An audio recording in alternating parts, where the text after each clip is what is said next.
still got to read Nuketown, but yeah. When you say Nuketown, it reminds me of Call of Duty. I Nuketown. know. Same here. Like same. Yo, welcome to the spot where the mics are hot. Every word we drop got flow like a shot. Got stories to tell and jokes that hit hard. Come join the fun, it's a brand new yard. We bring the vibes, the beats won't stop. Tune in now, we rise to the top. Laugh, cry, shout, feel every drop. This podcast here is cream of the crop. All right, what's up, guys? Welcome to another episode to the R to the J podcast. And today we have Justin. If you don't know Justin, he's been on the podcast three times already. So let's give him a round of applause and a little. Yeah, I don't know if you can hear that, but yeah. Yeah, Every time's a charm. Yes, Thank you for having me. Man, no, thank you for coming. I know you're a busy man. You got a lot of projects going on. So Yeah. what's new? I know, like I said, you're busy. So what's new? Yeah. Well, I mean, starting off from last year, we did Mrs. Missing. And actually had you on. Yeah, I was there. Yeah. So Rap Mrs. Missing. You know, that film is currently in post-production right now. I think we'll be getting a release of that this year. And then being I'm a producer for IAJ Media, we also have films with that. So first project I did with the company was I did a voiceover for a sci-fi film called Light in the Ether. It's in that universe of Egress. Pretty sure y'all watched that already on Amazon Prime. That one, and I actually just got back from Bellingham, Washington, from shooting a teaser to our upcoming feature film, Love and Other Crimes, and I can't wait to talk about that. And I actually got homework I got to do because we just got a script completed for another film that we're going to be starting soon called Nuketown. I'm not going to be starring in it. I'm going to be in it, but I won't be the star. I'll be playing one of the parents. So we're definitely going to be doing a lot of casting for kid actors. So that's going to be incredible. But, Yeah, we were talking behind the scene that you was trying to do like production work more now. Yeah. So, and I want to say there was another project. There was another project that, I'm co-producing in. That was actually being shot out there in Bellingham, Washington. It's one of those. God, I don't want to butcher the name. It's a Native American tribe hired us to shoot a project for them and everything. So, this has actually been the first year I've been with the company. Not the first year I've been with the company, but this has been our first year together that we just been working back to back to back. Like, wrap one film, start on the next. Wrap that one, start on the next. Hey, that's the best thing right there. So, and I love it because I didn't want to be just an actor. There's so much more to it in the film industry than just being an actor, it is fun. It's my first love. It's my passion. I love it a lot. But being a producer, you kind of have a little bit more insight on everything that goes on, in front of the camera as well as behind the camera. And can you change things around if you wanted to? You can, within reason. Yeah. I guess you have to make sure you go by with the director. Hey, can we go this way? Yeah, because the director calls the shots. Yeah. And matter of fact, and it's crazy because the first day of filming Love and Other Crimes, I was confused on one of the scenes, me and my castmate, Jay Lynn, was filming. And I said, cut. And everybody was like, you can't say cut. That's the director's job. And then Clarito, who's the director, he said, he walked to me. He said, oh, so what's going on, man? And I said, I forgot what scene we're on. He said, okay, but yeah, next time, like, let me be the one to say cut. Like, since I'm the director. I was like, everybody, oh my God, how dare you? Yeah, I was like, man. So, that's something I always knew. But I guess because I was like a deer caught in headlights, I forgot what scene we were shooting. I knew what scene we were shooting, but I want to say the scene number was switched around. So I thought we were shooting from beginning to end of this scene, but we was actually shooting a different portion. So I'm delivering the wrong lines, or I just didn't know. I didn't know. So I got a little frustrated. So I said, cut. And they said, no, keep the camera rolling. And in my head, I was like, no, I don't want it cut. Then I had to realize, I'm not the director. I'm the producer. The director says, Can you give hints like, hey, I literally don't know where like either going on thing instead of not saying cut, but it's like I'm lost. You know what I mean? yeah. So that's what I could have did. That's what I should have did. Oh, okay. But I mean, we was able to get everything squared away and everything. So it was just a little. First day of film is always a little rocky. Some people come in early, some people running behind. First day of filming is always like the first day of school. You trying to figure everything out. But once you get the ball rolling, it gets smoother. But being a producer is hard. Yeah, I love it, but at the same time, it's hard. I love acting because I just get my script. I get in the character. I'm in front of the camera. You say action. I portray this role, but with the producer, you also gotta make sure all the components is in order. Everything is flowing right. Which producer you think you like the best? Who you think is top notch?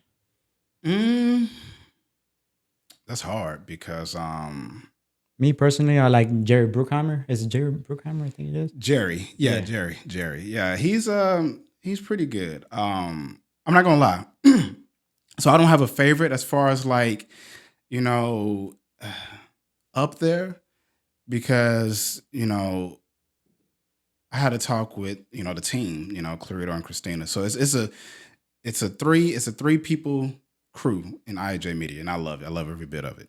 And we was talking about it, and we was saying that we have to put ourselves up there with everybody else. Hmm. So you have Ryan Coogler and Michael B. Jordan. They both tag teaming on films from Black Panther to Sinners to Fruitvale Station, all these other films. So I'm like, we gotta be on that level. So we gotta come with it. So if somebody was to ask, who's your favorite producer? I am. Who's your Yeah. favorite producer? Clarito is. Who's your favorite? Christina is. So like we are favorites. So we want to put ourselves up there. But in doing so, we also got to make sure that we also bring in top quality work.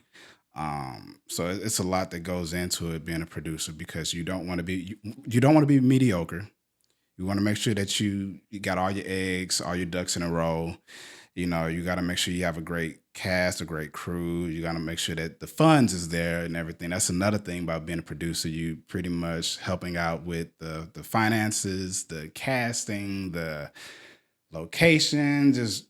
Because you're producing, you're co-producing a film. Yeah, and the cost of the film it just depends really on. It varies. Yeah. It varies. Like despite a popular belief, not every awesome movie is millions and millions of dollars. You got a lot of films that's under $1 million that's making millions. Then you have films that like hundreds of millions that only made 5 million. So now they didn't break even. It was a flop. It was a flop. So, being a producer, you pretty much have to make sure everything is a go.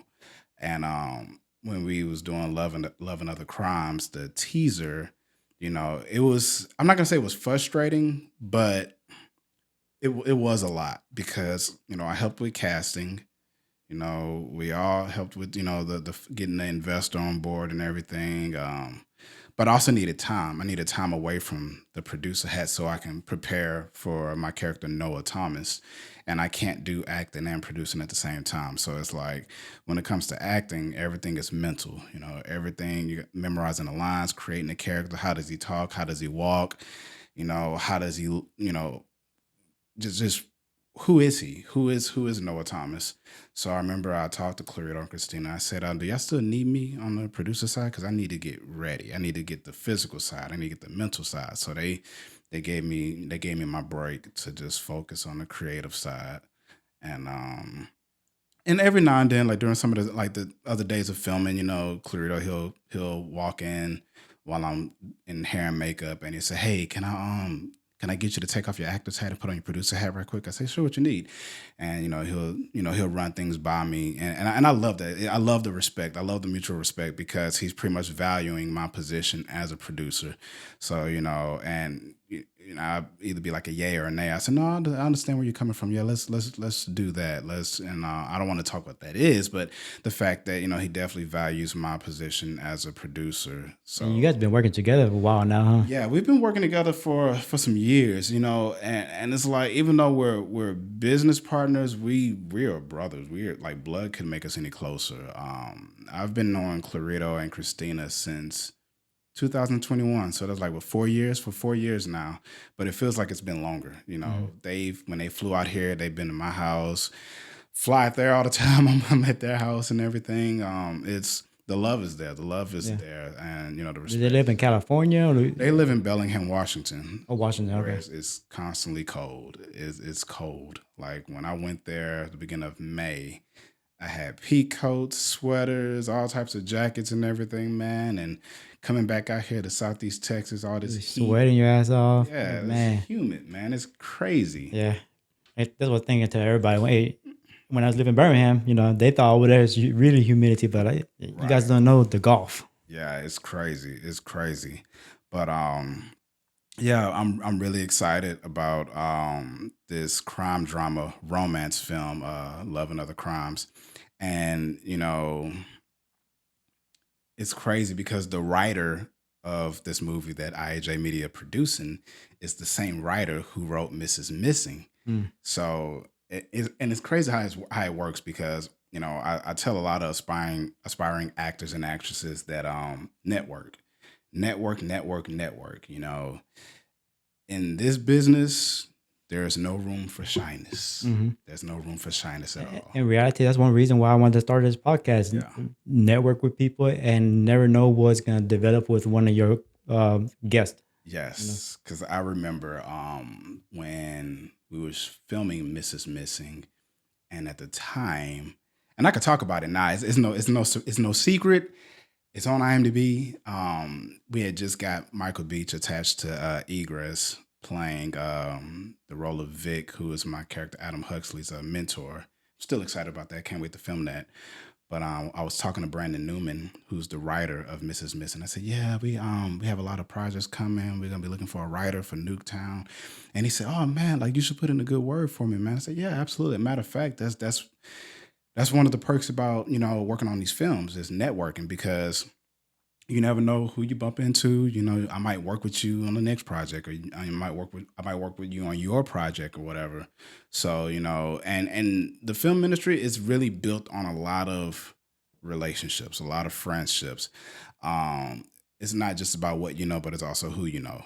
So building a team far and wide, building your network so you can have net worth with anybody and everybody across the board in this industry. So I got Brandon into a meeting with the team. They read Mrs. Missing, they loved it, so we wound up hiring him to be our writer for our psychological thriller Nuketown. And then he said he had another project that he was writing, that he was wrapping up, wanted us to check it out, and and if we like it, we can produce it, which was Love and Other Crimes. And I read it. Matter of fact, I read it during the Super Bowl. I didn't even watch the Super Bowl. I didn't watch it. Trust me, same here. I didn't watch it, I but didn't my watch team was out, so I was like, you know Yeah. what? It doesn't even matter. I didn't watch it, so I was reading it, and it was a phenomenal script, and it just so happened we was able to get an investor for it to shoot a teaser. So before we do a feature film, one of the business side about movie making, filmmaking is when you're looking for an investor to fund your projects, you can do like a pitch deck for them to read, or you can do a pitch deck for them to read and have like visuals, like an actual teaser, so they know what they're investing their money in, so they can see the value of this project. Like, okay, some people when they look at these the pitch deck, they read and it's like, okay, but if it looks like this movie, but it doesn't look like that. But if they actually see like a short film of it or a teaser, I'm like, okay, this movie can definitely make some money. This movie can I can get behind, invest in such and such in this film.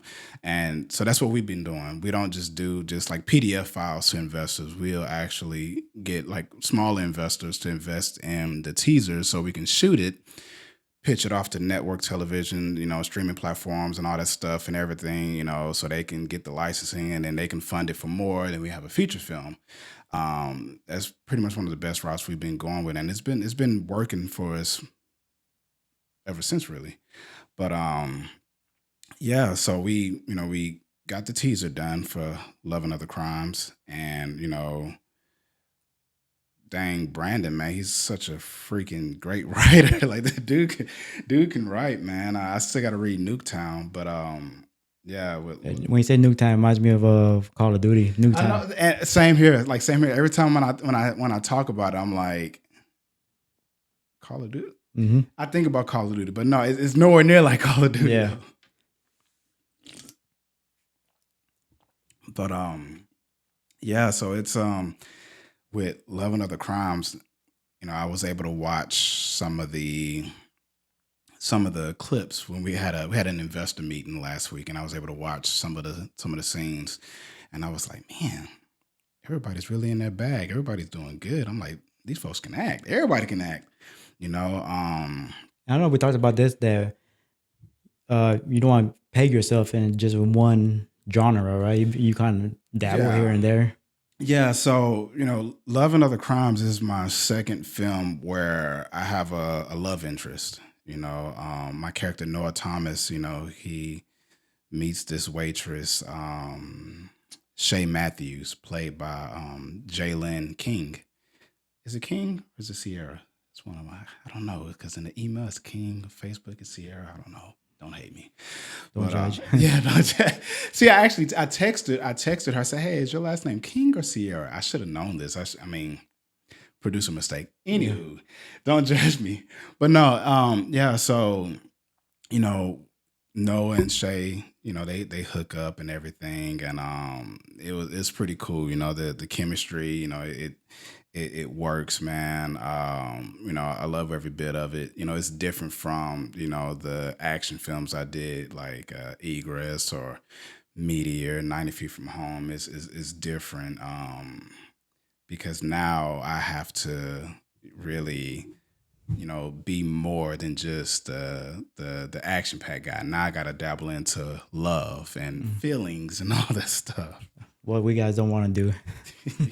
But no, I love it though, because it really brings out my craft as an actor, because I'm not just kicking down doors, guns blazing. Now I actually have to tap into a lot of other emotions, joy, excitement and everything, pain, remorse, regret, all that jazz and everything. But when I did Mrs. Missing, that was my first film I did, where I played a husband. Mm-hmm. And it got me, I guess it got me mentally prepared for what was to come in my future projects and everything. So when we shot the teaser for Love and Other Crime, I'm already like oiled up. I'm already like geared up and then ready to go, working with Miss Jalen, and we hung out, we hung out, hung out with the cast, hung out with everybody. But definitely make sure, me and Jalen, we did some rehearsals and everything so we can, build the chemistry, and once I've done those two films, I realized I'm like, okay, I don't want to just be known for just action, Justin. I want to be a great actor. Yeah, you don't want to be like actor I said, Jason Stamos. Jason all them movies, he's pretty much the same guy. Right. The beekeeper, the mechanic, the transporter. He's the something. Yeah. He's the something. But no, I don't want that. I want to be a great actor. I want to, one thing we all talked about, because I want to say after the first day of filming, me and the rest of the cast, we went out to eat with Marty Ayers. He's over the sound department. We went to go eat at one of his restaurants, and we all agreed that we want to give the audience an experience, not just something they can watch or hear, but make them feel sad, make them feel happy, make them be at the edge of their seats. So I noticed that every film I've worked on, every cast member that I've worked with along the way, they help me level up more and more and more and more. So I'm overly excited about Love and Other Crimes because I told Clarita and Christina, I'm like, I never had none of my films, I never wanted to win any awards for my past work. But this one, yeah, I wanna win Yeah. some. I better win Yeah, something. I wanna win some because, I'm in my bag, my castmates they're in their bag, we felt it. We felt every bit of it. We put a lot into it. And And when is this film supposed to come out? so right now it's TBD. It's to be determined because we only shot just the teaser. We still got to shoot the feature film, and the feature film is incredible. I talk to my castmates every day. I talk to them every single day. Jordan and Caro, he plays an antagonist. He plays Jason Summers. My buddy John Megason, we've been trying to work together for years, like for years. And he lives in Seattle. And when this is our first project, we're actually working together. He plays Parker Coleman.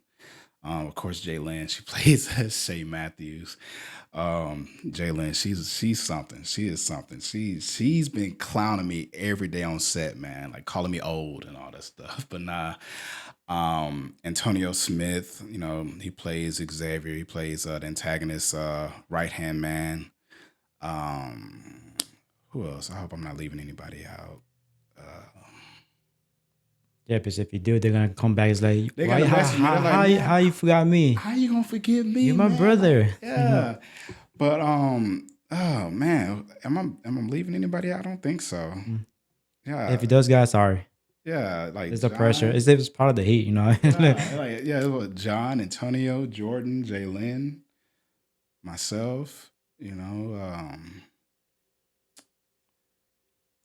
The stunt guy, Ethan, he's really good, man. He actually got us. He got us squared away really good. But the whole crew, the crew and the cast was just top notch. Mhm. And I love working on a project where we're fully operational with everybody that we need. And I get messages a lot on Facebook about, people want me to watch their films and, give them my intake on what I think about their films. And some are good and some is not so good. But the question I get asked a lot is what makes a film a good film? And I said, well, one thing for certain is film is art and art is subjective, meaning everybody's not going to like it. Mhm. Same thing with music. Music is art, is subjective. Not everybody's going to like it. Not everybody like rap. Not everybody like country. Not everybody like techno. Paintings as well as Exactly. It's all subjective. So with films, it's subjective. Now, if you're asking me the question of what makes a film look professional, then I can answer that a whole lot better because there's so much that goes into filmmaking. You don't want to just pick up a cinematographer camera and just like, oh, I'm a filmmaker. No, camera matters. Your lens matter. Lighting matters. Diffusers. You gotta do your research. You have to do your research. Here's one question I was gonna want to ask: are the movie industry kind of worried about AI? Yes or no? Because what I call it, just recently I was just watching on YouTube, right? Right. And saying that the OnlyFans owner is trying to sell OnlyFans because he already sees it coming where all these AI girls, they're starting to look so realistic now that eventually the real girls ain't gonna be no more useful. So that's that's real. There's like a gray area for that Mm-hmm. because I want to say that there is some type of clause where companies or entities cannot use likeness of people.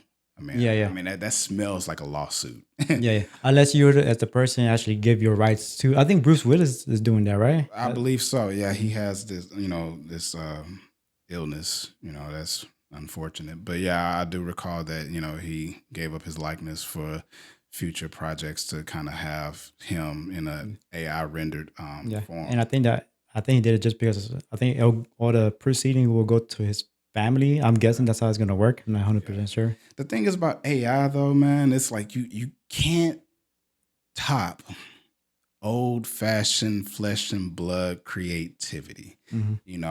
Being able to mess up, being Yeah, able to, move on the fly, being able to really convey those authentic emotions, you can't AI can't replicate that. mm, You cannot replicate. yeah. I think there might be a revolution where it might be a lot of AI Mhm, movies, but it's not gonna be good as mhm, the real thing. mhm. So It's just, man, because I saw something on Instagram and Facebook. Somebody did like an AI generated video of behind the scenes of Avengers Doomsday, and it was showing like Robert Downey Jr. in full Doctor Doom armored and all this stuff, and I'm like, yeah, that suck. I mean, even though it may look cool to some people, and I get what made it look cool, but nothing about that, screams creativity as far as like conveying emotions. And I saw a lot of AI generated videos and images, and it's like you can't replicate authentic emotions. You can't. The movie Gladiator with Russell Crowe, that will always have a soft spot. That's my all time favorite movie. I'm not gonna get those type of emotions watching the AI generated yeah, film yeah, because you be able to tell it's not real. right, and it takes a lot. It takes a lot of grit to be able to muster up those type of creativities, from an actor standpoint, and no type of artificial intelligence can create that because it's Yeah, artificial. yeah, it won't be like not realistic. It might Right. be like a regular CGI. Yeah, because here's the thing: people enjoy what they can feel, right? If they hate, love, enjoy, whatever. And one thing about movies, same way with music, people will watch or listen to what they can put themselves in. They leave their world behind to soak into this storytelling, whether it's Hmm. music or films. So I don't think anybody's going to be attracted to AI films. Yeah, I don't know if you have you heard my intro. I have music in the background, right? A new one, Yeah. right? Hmm. And I actually used AI and got a rapper Yeah. type of theme song going on, and it actually came out really good. Right. Now, I'm not gonna say it's not helpful. Yeah, yeah, it's There's some benefits to it, but to give up your whole creative thinking to AI, it just wouldn't make sense. It wouldn't make sense because um, it's not gonna be right the first time, mhm, and sometimes your authentic mess up can be a gold mine, and you don't want to leave it up to ones and zeros. That's how I see AI. I see AI like I said, computer, ones and zeros. You don't mhm, want to leave it to ones and zeros because you can't really say that you did it. You probably typed something in and the computer read it and it did whatever it thought that you wanted. But no, you can't beat organic at mhm. all. It's like what I call it. You seen that meme with what's his name, the Terminator kid, O'Connor. Yeah, Where is it? He's here watching you making friends with AI. yeah, that's crazy. That is crazy. Yeah, but like you said, the AI has its place for certain Hmm. things. It's not gonna replace everything. I think at the end, it might just create a lot of Hmm. things, but it's not gonna be the same as the real things. That's Right, about it. right. And the real thing is gonna be more desirable at the end. It will. It actually would be because again, you can't beat organic. You Mm-hmm. can't. But no, like it's and aspiring filmmakers be organic with it. Don't use AI. Mm-hmm. Don't use AI. But yeah, even going back to these aspiring filmmakers, just research. AI could be used. It could be used, but do your research because I seen a lot of projects that was lacking, and I'm not saying that the movies I make is like it's like that. It's just A1. There's things lacking in some, not all. Some of the films I did is actually really good, but one thing I've noticed that having a full crew makes a huge difference. I've worked on films where we have body mics. We have mics underneath our wardrobe. I worked on films where we didn't have body mics, and they just had just a boomstick. Mhm.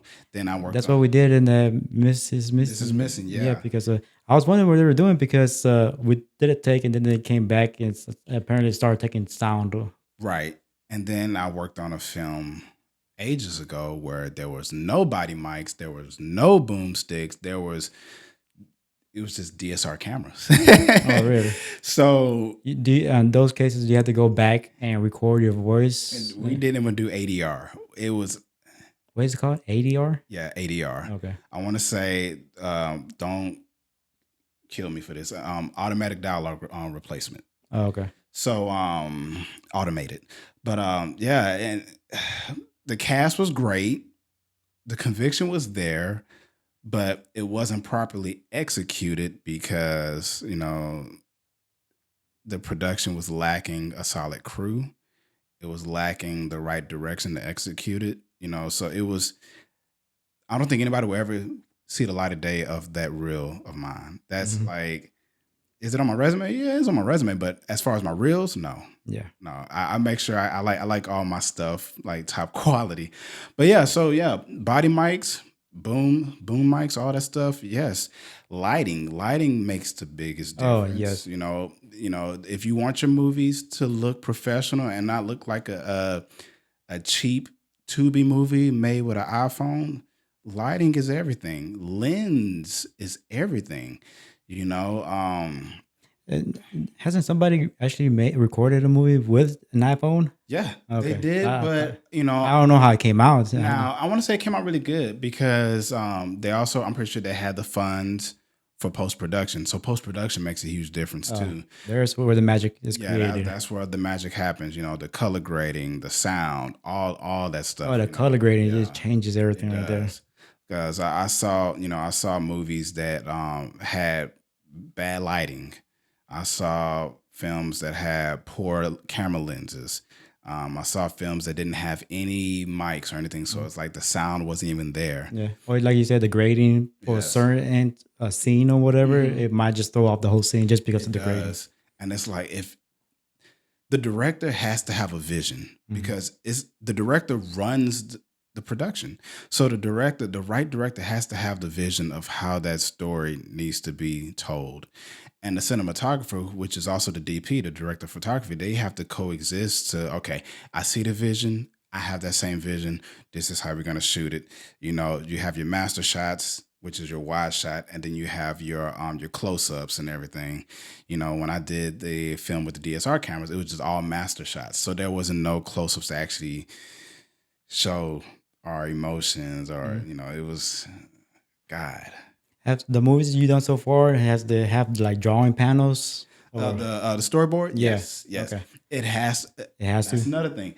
Storyboarding, that is a huge plus, because when you have your crew, when you have your AD, your assistant director, they need to see all that so they know how they can help you run this production. So it's a lot that goes into it. It's a lot that goes into it. And right there is pretty much where you want your camera angles as well too, right? Correct. Okay. Correct. Again, research, because when I did this one movie ages ago, I would have done it for free. Even my castmates said they would have done it for free. You could have used all that money, hire a crew, hire the right equipment, and we would have felt better, working on this film, knowing that it's going to be a good film. I don't want to get paid making something mediocre. So, research, because you don't want to just grab a camera and just make a film, try to make a film and it doesn't go anywhere. You can be local about it, or you can be global about it. If you're going to be global about it, then you got to research. You got to make sure you get a crew together. Watch your favorite movie. Watch your favorite movie. Go on IMDb or look at the end credits. See who's all attached for the crew. Who's all attached to your sound, production assistants, director of photography, assistant director, like key grips, all this stuff, man. Because that's what will make a project a movie. It'll make cinema. It'll be Mhm. cinema. But yeah, and I hope what I'm saying encourages those who wants to step their game up with their movies and everything, and not discourage, because I do believe in our area there's a lot of great filmmakers. There's a lot of great filmmakers, and I remember and I go to a lot of film festivals a lot to watch people's projects. So Love and Other Crimes. So the log line, I don't want to butcher this, so I have to pull it up. Okay. So, a charming drifter's romance with a small town waitress is derailed when he's pulled into the violent world of an old friend's crime syndicate, where survival means embracing the darkness or risking everything to escape. Now, that's crazy because in the film, actually reading the script, I mean, I get that. Script is way different. Mhm. So yeah, we did shoot the teaser. We plan on going back into pre-production for the feature film soon, maybe within between June, July, and August. Mhm. So with And the feature, those teasers they mentioned, do you guys sometimes put it on YouTube and things like that, or you just go strictly just to the people you want to see if they want to feature it? yeah. So when it comes down to teasers like this, so it's not really going to be to the public per se. Mhm. It will go through festival runs just to generate awards and also to add more value to the project. Mhm. But it mainly goes to like the platforms so they can pick it up, and then they'll be ready for when the feature film is done. They'll already be ready to receive that Yeah. film. So it's usually the teasers is pretty much for it's like business purposes before it's actually for consumers. Yeah. So I'm guessing maybe if the company wanted to, they probably could add it on. If it comes out in a CD or DVD, I mean, Yeah, no, they could probably put it in there. Oh, this is how it started. You know what I mean? With yeah, this no, concept. absolutely. And and I can't wait for people to see this one because it's so good. It's really good. Of course, there's action, but there's also romance. There's love is in the air, Mhm. but it's incredible. I've worked with Clarita and Christina for some years now, and and I had the luxury of being able to watch some of the scenes. When we had our investor meeting, and I was like, man, this is really good. And we did all these other films together, but this one, like just the quality of it, it's just we really stepped our game up, and we've been stepping our game up this whole year. When we did Light in the Ether, we shot that one in a virtual production studio. So, have you ever watched The Mandalorian? Actually, no. Have you ever watched? Okay, have you ever watched Thor: Love and Thunder? Yes. Okay, so Thor: Love and Thunder was shot in a virtual production studio where it's like thousands or millions of LED lights to generate the images and all this stuff. So we shot Light in the Ether with that. Oh, nice. So when we did Love and Other Crimes, we have a full cast, full crew. Like everything is like perfect. The quality is like man. So yeah, I'm looking forward to this. My castmates, they looking forward to it. They want to reprise their roles. I want them to reprise their roles. I want to reprise my role, of course. But I'm excited. We actually have like two still shots of Noah Thomas and Shay Matthews. Um, Are you gonna let us provide it, or you can provide it so we can see? oh yeah, absolutely, Okay. absolutely, yeah. And I'm, it's great. Yeah. So I have it maybe right here, maybe, or just obviously I have it somewhere around here so they could check it out. Nice, nice. But it's incredible. It's Yeah. really incredible. Can you go any details on the still shots or what's going on there? So Noah meets Shay. Actually, Noah's been seeing Shay for quite some time in the diner. He didn't speak to her, but he noticed her. He sees her. She sees him. He sees her watching him. They eyes lock and everything, and he gets his coffee filled. She smiles at him. He smiles back. You definitely feel the Attraction. you feel the Yeah. Guys, if a girl keeps on looking Yeah. at you, make the move. That's a sign that she kind of interested. She's definitely interested. Yeah. She's definitely but Noah, he's one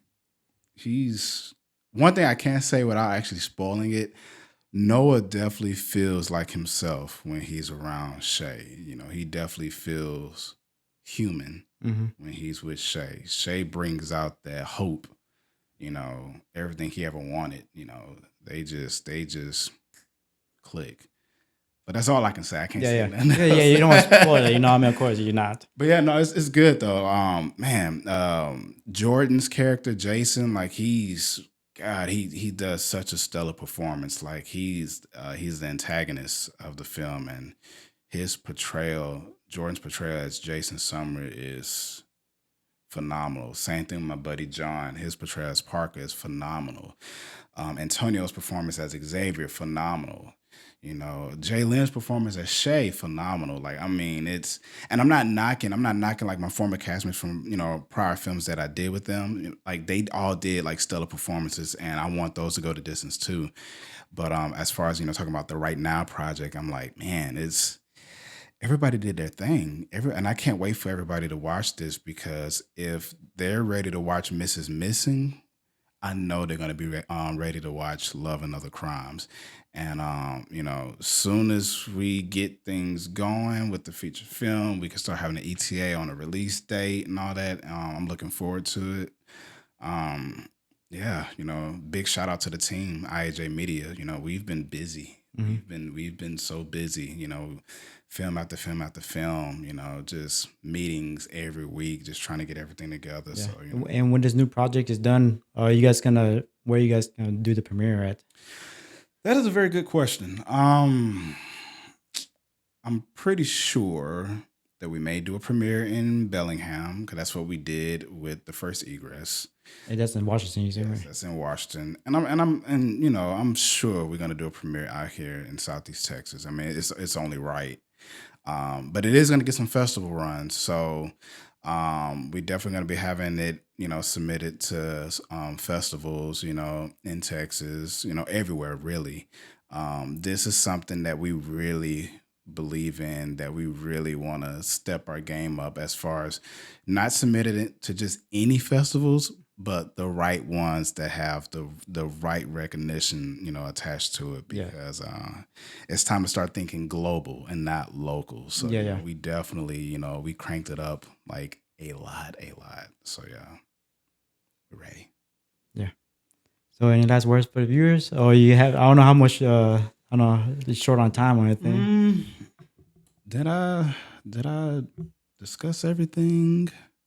I know when we start on Nuketown, that's actually the director calling me right now. Hmm. He's a busy man, guys. He's Busy actually calling man. right now. Sorry, man, I can't answer right now. Yeah. But no, when we start on Nuketown, and I still got to read the script for that, so I know how many characters is in that film, so we can, get the deck together for that, so we know what the budget's going to be like. But that's going to be a good film for the youth. It's a coming of age film, so we definitely going to be having a lot of child actors and actresses in that. Of course, I'm going to be playing it, but I'm only going to be playing a parent. So Is that gonna be a bummer, you say? Or it's gonna be a I don't don't know. know, It you know? could. It could. I mean, we could. We very much could. We could shoot some scenes out here, especially with all the stuff that's going on with the Texas Film Commission. Matthew McConaughey, Woody Harrelson. I want to say that whole bill was approved for the $500 million film incentive deal thing. I believe it did get approved. I don't know, but yeah. So if that's the case, we definitely will be doing some filming out here in Texas, and I would love to get some youth, in this film, some supporting roles, lead roles. Mhm. I want to see the youth, strive. I want to see them, get their skin in the game, get some work going. Yeah. So yeah, man, it's 2025. 2025. Yeah. Or you getting ready for 2026 as well too, right? I am. Yeah. I am. I remember last time you asked me about, where would I see myself in 5 years? Mm-hmm.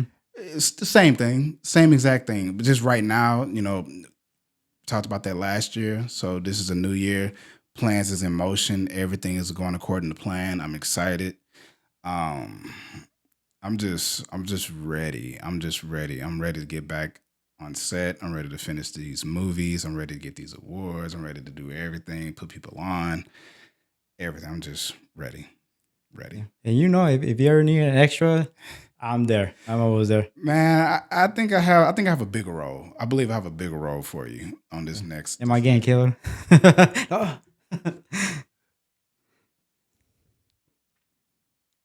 Nah, No? nah, Oh, nah, man. nah, nah. I don't think so. I'll make the Maybe. most dramatic death scene ever. We will see. We will see. Mhm. But I mean, the script is crazy, man. The script is so Yeah. good, man. It's incredible. Like I love it. Like shout out to Brandon Newman. Like the dude can write. When he wrote Mrs. Missing, the script was freaking phenomenal. When he wrote Love and Other Crimes, the film was phenomenal. And then he wrote Nuketown. So I can't wait to read it. And I know Brandon. I know he put his all into this one. So big shout out to Brandon. Man, that guy's so good. He's really good. And I'm glad he's a Texan. You know, that's yes. Well, yeah, hopefully, if he's ever in town, he could come by the podcast, both of y'all. Yes, yeah. I will have to send him a text. Or if you're watching this, I'm gonna text you after you watch this. So yeah. Come on. Yeah, absolutely. Absolutely. Yeah. Well, I guess I know you're short in time, so I appreciate you coming back and being my third Yes. visit. And I know we're gonna see you again the fourth visit, and then the fifth and the sixth. Because I'm gonna keep on pumping out episodes. You know, I'm gonna Yes, keep and on going. subscribe, and don't forget subscribe. Yeah, sure helps the channel grow. All right, Yes, absolutely. all right, guys. Thank you for staying on. Remember, like, comment, subscribe. Right, peace out. Bye.